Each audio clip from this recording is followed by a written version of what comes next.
Scenes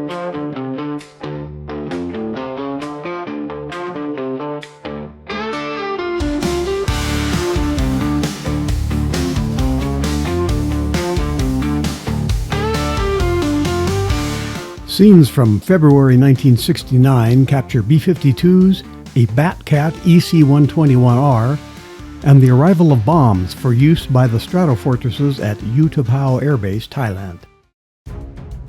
The bombs are offloaded from freighters onto a DeLong Pier, a prefabricated loading and unloading surface named for its designer.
That camouflaged EC-121R at U-Tapao matches the timing when the BatCat variants of the C-121, normally based at Korat, Thailand, came to U-Tapao while the Korat runway underwent repairs. They belong to the 553rd Reconnaissance Wing. The BatCat modifications of the C-121 carried equipment for electronic countermeasures (ECM) activity. Specifically, the BatCat aircraft used sensors to detect enemy traffic on the Ho Chi Minh Trail around the clock.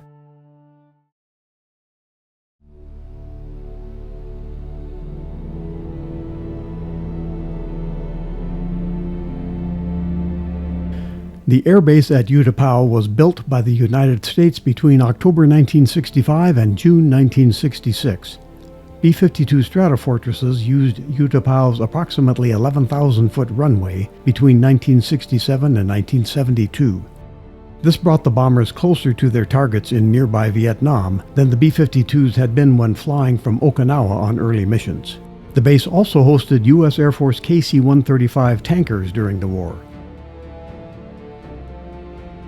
As modified for Southeast Asia, B-52s were able to carry as many as 108 bombs weighing 60,000 pounds. To keep pressure on the enemy, a steady stream of bombs had to be delivered to the base at U-Tapao, hence the massive dock for offloading. I'm Fred Johnson for the Airailimages channel. Check out the channel for more historic footage from the war in Southeast Asia.